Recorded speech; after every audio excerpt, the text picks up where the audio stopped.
faltaba, pero en esta oportunidad para profundizar en algunos temas que estábamos conversando anteriormente con la Pao que tienen que ver con la política. Y para eso estamos con nuestros expertos electorales, políticos, por supuesto, aquí en estudio presente, Rodrigo Bravo, ¿cómo estás? Muy buenas tardes. Don Rodrigo Sánchez, querida Paola, ¿cómo están? Muy bien, ¿y tú? Con sueño ya. ¿Verdad? Sí, ¿qué día es? Jueves. Jueves, vamos, Sí. vamos. Me queda una semana y un día para salir de vacaciones. ¿Qué iba a pasar cuando te vayas de vacaciones? Estás a cargo tú por Rodrigo Sánchez, así mira, que... me acabo de enterar. Qué así que eso es lo que va a pasar. ¿Cómo estás, Mauricio Morales? ¿Qué tal? Hola, ¿qué tal? Hola, Muy buenas hola. tardes. Hola. Bueno, Mauricio, Rodrigo, vamos a abordar primero que todo algo que ayer conversamos muy por encima, pero ahora yo creo que con las reacciones, con más antecedentes sobre la mesa, tenemos más material. Tiene que ver con esta elección en la región del Maule y puntualmente lo que pasó entre la UDI y el PDG con un cambio. Sale un diputado del PDG, entra un diputado de la UDI al próximo Congreso. Pero ¿sale o no sale? Porque hemos leído que sale y después desde el PDG dicen que esto ya es, pero robárselo por secretaría, matonaje, más allá de las hipérboles y de la... Claro. Pero bueno, ¿Salió el comunicado del Tricel o no? ¿Qué es lo que tenemos hoy día sobre la mesa? Rodrigo. No, no salió el comunicado. no ha salido Pero información entonces, oficial. ¿y la UDI lo supo a través de un vidente?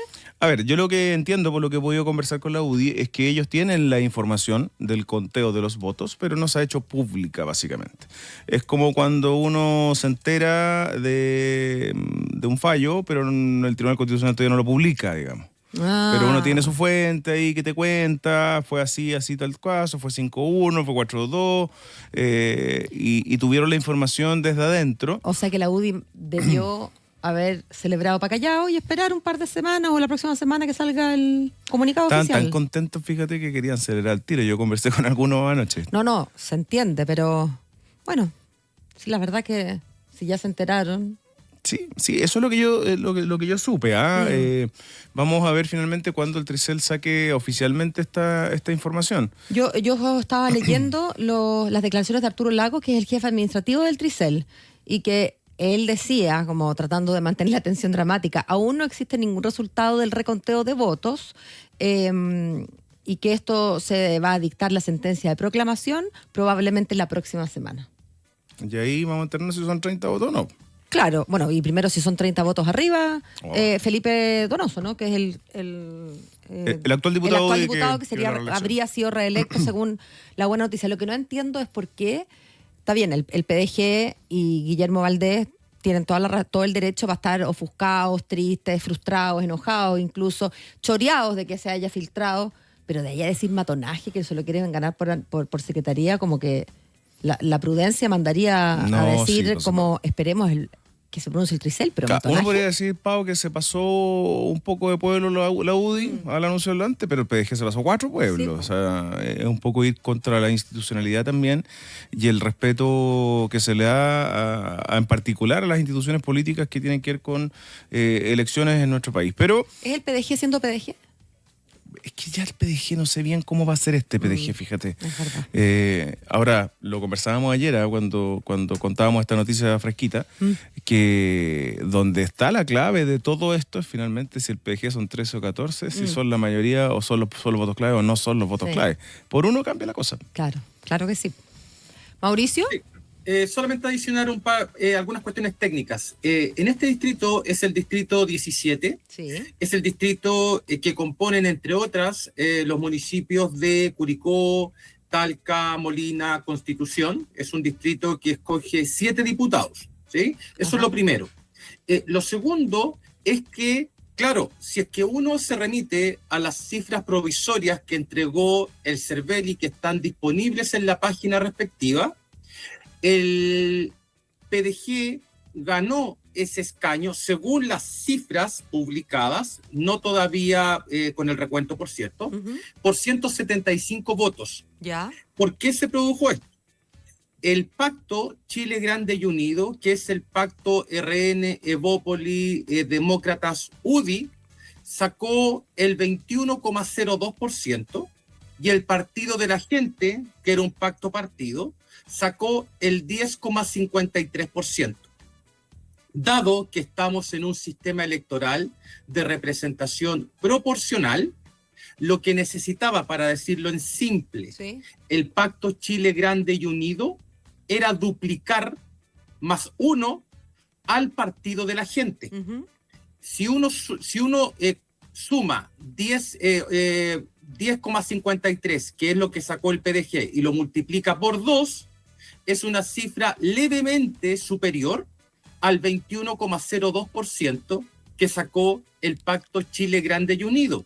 Es decir, el PDG peloteó el último escaño con esa diferencia mínima que acabo de señalar, que de acuerdo a estos datos son 175 votos. Si es que se está haciendo el reconteo y efectivamente el escaño pasó a manos de la UDI, eso implica que el Pacto Chile Grande y Unido alcanzó a duplicar al pacto del Partido de la Gente, ¿sí? Eso es lo segundo. Lo tercero que es relevante considerar acá, pero que para efectos del sistema electoral no lo es tanto, es que el diputado Felipe Donoso sacó 22.000 votos y fracción, cerca del 4,8%, mientras que Guillermo Valdés, que hasta hace poco era el diputado electo por ese distrito de la mano del PDG, sacó cerca de 12.500 votos, con un 2,7%. Por lo tanto, claro, Felipe Donoso sacó 10.000 votos más prácticamente que Guillermo Valdés, pero como el pacto de Felipe Donoso, que era Chile Grande y Unido, no alcanzó a duplicar al pacto partido de la gente, el electo, de acuerdo a estas cifras, era Guillermo Valdés y no Felipe Donoso. Cuarto, se hizo un reconteo parcial, ayer tú lo mencionabas, Pao, de algunas mesas, ¿cierto? Ese conteo tiene que haber sido muy contundente, muy contundente para dar vuelta al resultado de la diferencia que te acabo de señalar, que en principio eran 175 votos en favor del PDG, y ahora se supone que son, o de acuerdo a lo que se ha filtrado, son 30 votos en favor del pacto, porque acá es el pacto lo que hay que sumar, del Pacto Chile Grande y Unido. No es que necesariamente Donoso sacó 30 votos más, no, es que hay que sumar por pacto.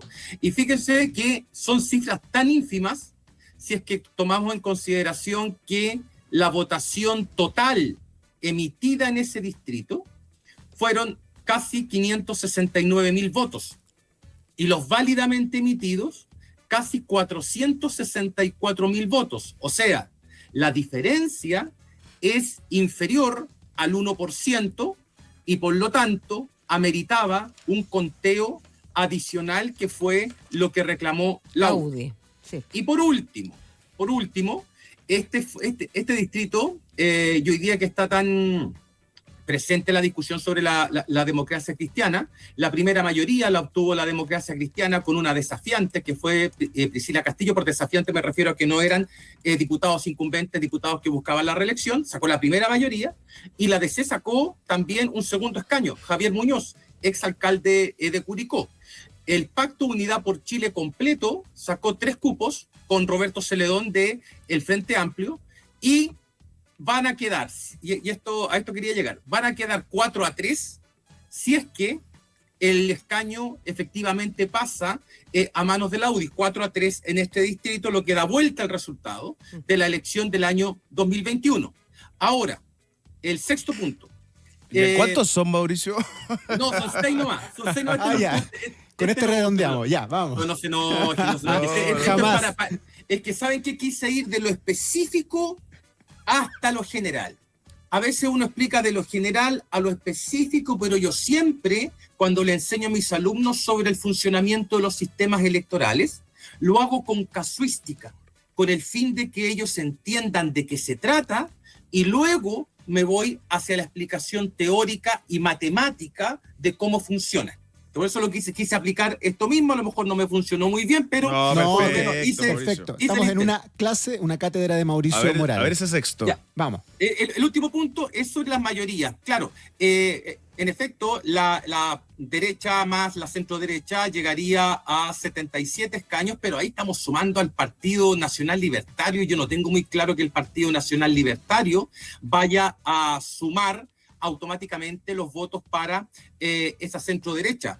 Por lo tanto, es una cuasi mayoría matemática, pero o aparente, pero no es una mayoría, puede ser una mayoría electoral, pero no necesariamente una mayoría política. El Partido Nacional Libertario tiene en total 8 escaños. Hay 3 escaños del Partido Social Cristiano en total, esto no es el distrito 17 en total.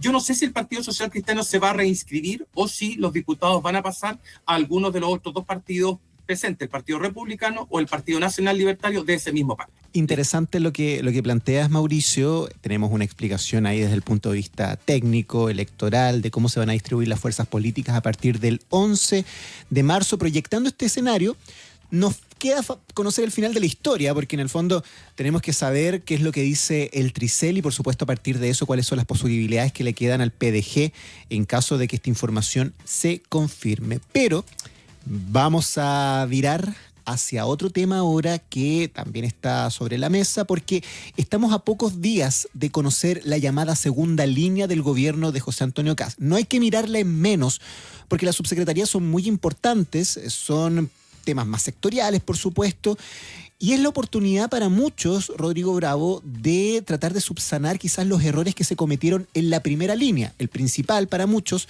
la ausencia de tonelaje político. ¿Cómo visualizas los nombres que han trascendido en las últimas horas? Porque convengamos que son trascendidos, no. Sí, hay algunos que damos por hechos, pero yo te diría que me atrevo a dar por hecho algunos de los cargos más relevantes, claro. A ver, para hacer una mención solamente, en la Subsecretaría de Desarrollo Regional de la Subdere, que es uno de los cargos más importantes, de hecho, con Mauricio hablábamos el otro día que le gustaría a Mauricio tener ese cargo alguna vez en su vida, no? Fíjate. Yo decía estar a cargo de la Subdere y Rodrigo Bravo a cargo de la SECOM, y no perdemos una elección nunca más en la vida. Eso, porque imagínate. la Subdere se encarga de transferir recursos a municipios, claro, iba a decir con criterio político, pero voy a recular en eso, pero con sentido colectivo, y las comunicaciones arman el mensaje. Entonces, con esas dos cosas imposible. No nos para nadie. Estamos presentando los currículum en vivo. En vivo.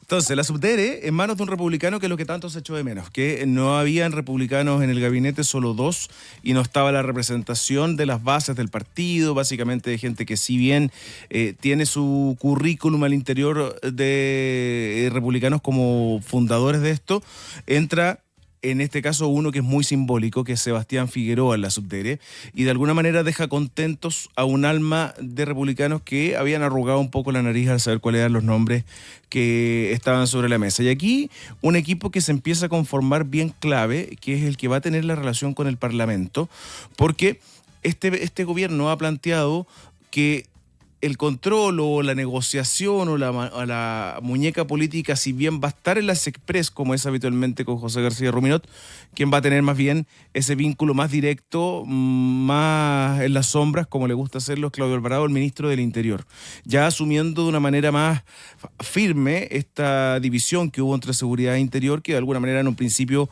al gobierno del presidente Gabriel Boric desdibujó un poco cuál era el rol de cada uno, entre hoy día Álvaro Elizalde y Luis Cordero. Entonces, con eso les decía que se potencia este equipo, porque no solamente es Alvarado, UDI, a la cabeza del ministerio, sino que Máximo Pavés, UDI también, que fue subsecretario de la SECPRES y asesor de la bancada de la UDI muchos años, o sea, conoce el Congreso al revés y al derecho, pero además en la subsecretaría de la SECPRES, Constanza Castillo, que es de Renovación Nacional y que trabajó con Max Pavés. Es decir, tienes ahí 4... no son 4 muñecas, son 8 muñecas, porque tienen 2 cada uno, digamos. 8 muñecas que tienen conocimiento legislativo, que conocen a los parlamentarios, que van a poder de alguna manera concentrar la fuerza, y desde Chile Vamos. Que era la otra principal crítica que se le había hecho, que los partidos de Chile Vamos no estaban bien representados. Bueno, en la relación con el Congreso, la UDI y RN tienen la fuerza. Sí, fíjese que la coordinación con el legislativo, previo a que entrara la ley de límite a la reelección, era más o menos fluida o fácil porque las personas del Ejecutivo ya conocían a los legisladores, habían trabajado tiempo con ellos. En promedio, desde el año 89 hasta el año 2013, entraron 44 legisladores nuevos, novatos, ¿vale? Con la introducción del límite a la reelección, el promedio de entrada son 88. O sea, estamos hablando del doble. Para esta legislatura hay 83 diputados nuevos. Por lo tanto, el trabajo que realiza el ASECPRES o Interior ya se pone cuesta arriba porque no conocen necesariamente a esos 80. Es muy distinto enfrentar un congreso en que entran 40 personas nuevas a enfrentar un congreso en que entran más de 80 legisladores nuevos, ¿sí? Entonces el desafío es mucho mayor. Bueno, siempre he explicado que nunca estuve de acuerdo con el límite a la reelección, entre otras cosas por lo que estoy comentando ahora. Pero va a ser, claro, un terreno muy, muy pedregoso para cualquier ejecutivo que entre. O sea, al presidente Piñera le tocaron 90 diputados nuevos y al presidente Boric también le tocaron 90 diputados nuevos. Ahora tocaron 83, pero es más o menos lo mismo para efectos prácticos. Lo otro relevante que decía Rodrigo recién respecto a las subsecretarías es que, claro, se debiesen hacer sentir los partidos, por lo menos, de acuerdo a lo que nos explicabas tú, Rodrigo, la subdere va a estar a cargo de un republicano y la subsecretaría de Interior a cargo de un UDI. En el caso de la SECPRES, sería Constanza Castillo, ¿cierto? Que Sí. es Renovación Nacional. Exacto. Fue alumna mía, ¿eh? Mira. Una muy buena alumna cuando yo estaba en la UDP. Ella fue alumna mía, siempre muy interesada en asuntos legislativos. Muy capa la chiquilla, la Constanza, la Connie. Lo tercero es que, claro, van a quedar disponibles, o hay hasta el momento disponibles, en total, diría yo, son 40 subsecretarías. Sí, tengo 40 anotados acá. Las que más tienen son Economía, tiene la Subsecretaría de Economía, Turismo y Pesca, el Ministerio de Desarrollo Social, que tiene la Subsecretaría de Evaluación Social, Niñez y Servicios Sociales, la de Educación, que tiene la Subsecretaría de Educación, la Subsecretaría de Educación Superior y la Subsecretaría de Educación Parvularia. Justicia tiene solamente dos, Justicia y Derechos Humanos. Entiendo que Carlos Maldonado va a entrar ahí, Rodrigo, ¿o no? Sí, en Derechos Humanos el que suena con más fuerza es Carlos Maldonado y Luis Silva en la Subsecretaría de Justicia. Correcto. Entonces, claro, están entrando los partidos, aunque vuelvo a repetir, en el caso de Maldonado va a ser un partido cuya vigencia va en febrero, casi siempre llegan las notificaciones o resoluciones de la disolución partidaria, y si bien él pertenece a Demócratas, seguramente va a fichar en el nuevo gobierno como una figura independiente. Pero este es el momento en que Kast le debe dar espacio a los partidos políticos. Después viene la repartija en términos de, está mal de dicho repartija, la distribución de las jefaturas de servicio y también de las embajadas. Ahí los partidos yo me quiero anotar. Más o menos satisfechos. Fíjate que Juan Antonio Coloma y Chaguán, Francisco Chaguán, ya al parecer tienen embajadas listas, y es el cierre, digamos, o diría yo el cierre, sí, espero, de sus carreras políticas luego de haber estado tanto tiempo en el Senado. Yo quiero cerrar mi carrera ¿Dónde?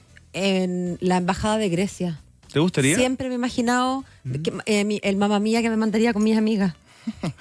O sea, me imagino demasiado cantando Mamma Mía con un par de chiquillas que son mis amigas. Así que yo, presidente electo, feliz me voy a Grecia. Bueno, la Carmen Luz Ibáñez.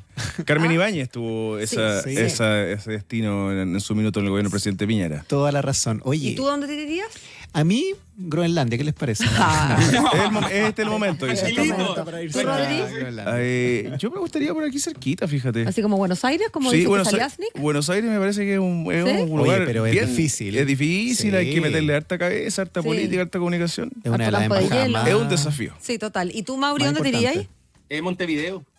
Pero más tranquilo que no pasa mucho. No, Argentina, aquí me voy a meter. Toda la razón. Imagínate estar discutiendo ahí sobre política argentina con los peronistas. Oiga, es verdad, un horror. Oye, ya hablamos de nuestra preferencia en materias de embajada. Yo sé que hablar de plata y religión, o política y religión, no es lo que no es educado en la mesa, pero nosotros nos dedicamos a hablar de política y hoy día vamos a hablar de religión. A propósito de la canutofobia en este país laico.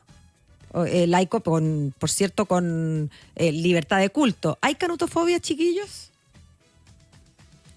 Ese silencio a mí me dice demasiado. Es que nos faltó definir un poquito más el pase de gol. Vamos a hablar de Judith Marín.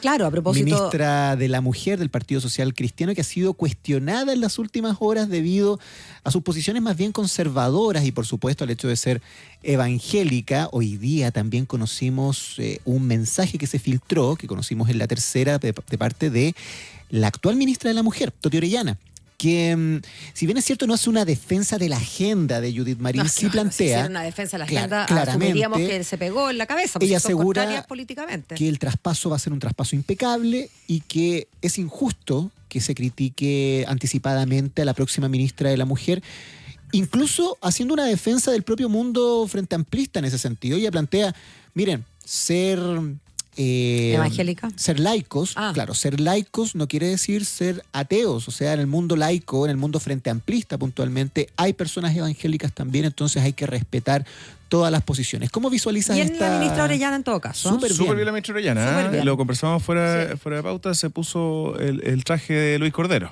Claro. un poco con lo Pero bien, pues eso es una espera de los ministros. Sí, súper a la altura, porque uno no puede presumir que por su religión en un país laico no pueda ejercer un cargo o especular que se viene los cambios. El fin del mundo, el exorcismo, no sé. El exorcismo que se le acusaba a ella. Pero si así la acusa, así la llamaba Carol Cariola. Sí, lo vi. A ella se le puso la chapa de que había participado en un exorcismo, cosa que al menos conversamos nosotros que el Partido Social Cristiano lo desmentían. Pero a ese nivel hemos llegado. Y efectivamente, acá no hay. Va de retro. Yo estoy de acuerdo con las críticas que pueden haber, no con las críticas, sino con las diferencias de opinión que pueden haber cuando uno revisa su trayectoria política. Totalmente. Como activista, sí, su postura supuesto. contraria al aborto, uno puede estar de acuerdo o no y lo puede discutir. Pero presumir que por ser evangélica se va a acabar el mundo es una cosa que es bien poco democrática e irrespetuosa de frontón. Yo me pregunto si es que hay algo de clasismo por lo siguiente. Sabemos que está lleno de personas católicas, apostólicas, romanas, que son igual de conservadoras, que tienen una postura igual de intransigente, si tú quieres, o igual de clara, según como se quiera ver, respecto del aborto en cualquier causal. Pero claro, como son católicos, apostólicos romanos, o son del Opus Dei, o son legionarios, no se les miran menos, y a ella porque es evangélica sí. Porque, insisto, no es primera vez que escuchamos de una mujer que es completamente contraria al aborto. Sí. O sea, hay muchas. Sí, de hecho, hay en la UDI también. Claro. Pero claro, en la UDI son en general apostólicas, Sí. católicas, apostólicas y romanas. Sí, es muy importante lo que está señalando Pau por lo siguiente. Tú estabas apuntando a lo que es volumen y composición, es decir, el volumen de evangélicos en Chile y la composición socioeconómica. El volumen de evangélicos en Chile, según el último censo, es aproximadamente el 16.2%. Es una cifra que ha crecido de manera lenta, pero es una cifra muy, muy significativa. Segundo, hay una correlación, si es que uno hace el análisis a nivel comunal o incluso a nivel individual, entre la identificación religiosa y el nivel de ingresos. Sí, por lo tanto, hay un punto ahí relativo a cierto clasismo. Lo tercero es que me tocó hacer un estudio particularmente sobre esto de cara al plebiscito del año 2022, con una encuesta que aplicamos unos días antes del plebiscito 2022 y, entre otras cosas, le preguntábamos a la gente sus posturas valóricas de cara al nuevo texto constitucional y, entre ellas, el apoyo al aborto libre, abortos sin causales.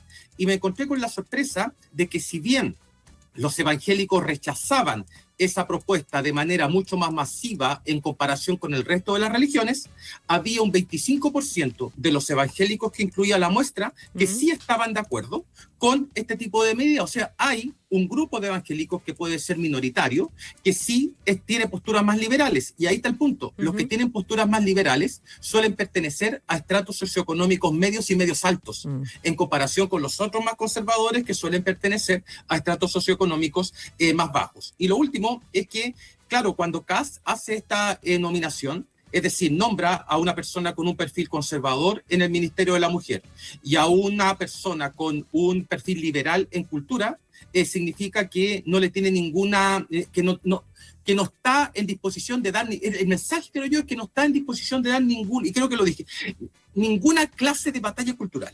O sea, desde el minuto en que él nombra a dos personas que en el eje valórico, en el eje liberal conservador, están en mundos opuestos, eso significa automáticamente que no va a dar una pelea en esa dirección, porque de lo contrario habría nombrado a dos personas con un perfil muy conservador, tanto en mujer como en cultura. Me parece que ese es el mensaje de fondo.